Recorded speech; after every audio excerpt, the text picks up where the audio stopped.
چین اور سعودی عرب کے وزراء خارجہ بھی اسلام آباد پہنچ گئے ہیں. اسلامی تعاون تنظیم اجلاس میں شریک ہوں گے. سعودی وزیر خارجہ فیصل بن فرحان اسلام آباد میں 22 مارچ سے شروع ہونے والی اسلامی تعاون تنظیم کے وزراء خارجہ کونسل کے اجلاس میں شریک ہوں گے. Army chief general Qamar Javed Bajwa سے مصر کے وزیر خارجہ نے ملاقات کی، جس میں دو طرفہ تعاون اور دیگر امور پر تبادلہ خیال ہوا. سپہ سالار نے پاکستان اور مصر کے باہمی تعلقات کے فروغ پر زور دیا.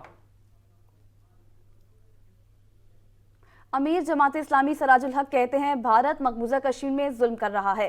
کشمیر عالم اسلام کا مسئلہ ہے، OIC اپنا کردار ادا کرے.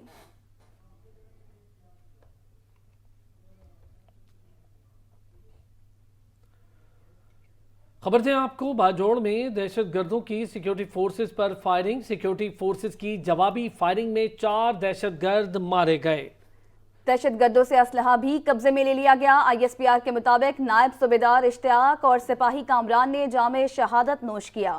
ڈپٹی بیورو چیف اسلام آباد فیصل حکیم ہمارے ساتھ موجود ہے. فیصل بتائیے گا.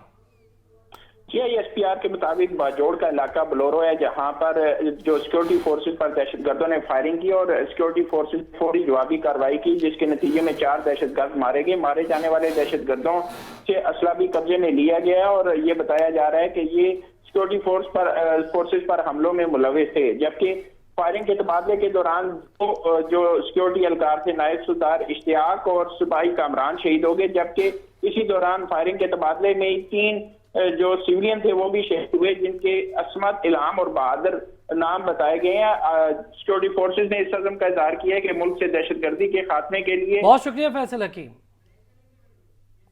وقت ہوا ایک بریک کا، ہمارے ساتھ رہیے. ضلع اٹک میں سالانہ تعلیمات نہج البلاغہ تربیتی کانفرنس کا اہتمام کیا گیا، جس میں بڑی تعداد میں علماء کرام نے شرکت کی اور دین اسلام کی اہم ترین کتاب نہج البلاغہ کی تعلیمات پر روشنی ڈالی.